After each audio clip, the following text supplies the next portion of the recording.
Christian Bale breaks ground on foster homes he's fought for 16.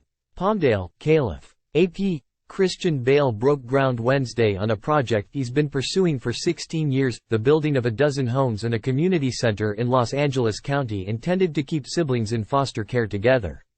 The Oscar winner stood with a grin and a shovel full of dirt alongside local politicians and donors in the decidedly non-Hollywood city of Palmdale, 60 miles, 80 kilometers, north and across the San Gabriel Mountains from Los Angeles.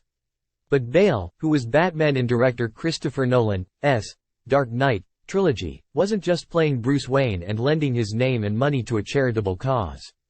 The project was his brainchild and one he's long lent his labor to, getting his hands dirty and on Wednesday standing in actual mud after a historic storm on a hard-won site he'd visited many times before.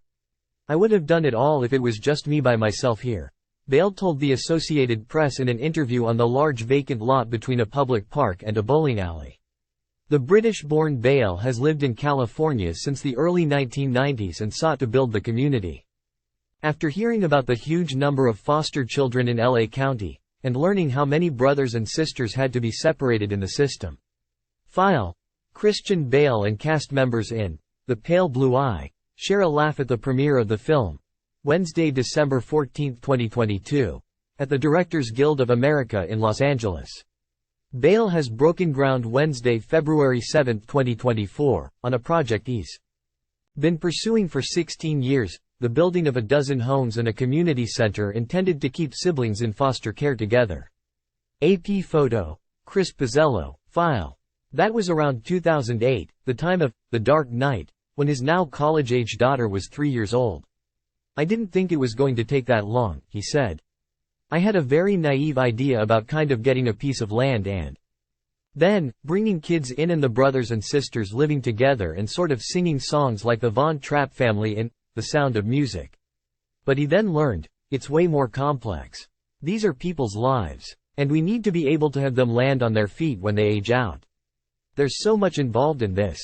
Bale visited Chicago, spent several days in children and family services meetings. From there, he recruited Tim McCormick, who had set up a similar program, to head the organization that became known as Together California, a group Bale would co-found with UCLA Dr. Eric Ezraelian, a producer on one of his films.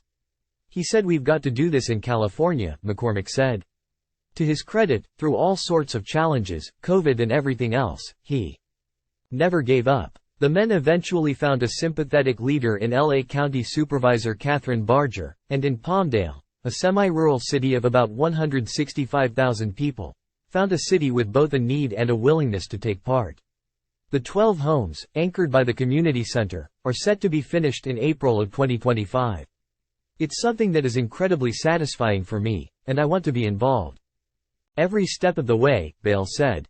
"Maybe this is the first one, and maybe this is the only one, and that would be great. But I'm quietly hoping that there'll be many of these." The 50-year-old Bale, who began acting as a child in films including Steven Spielberg's Empire of the Sun, and the Disney musical, Newsies, won an Oscar for Best Supporting Actor for 2010's The Fighter. He's also starred in American Psycho, Vice, and Ford vs. Ferrari.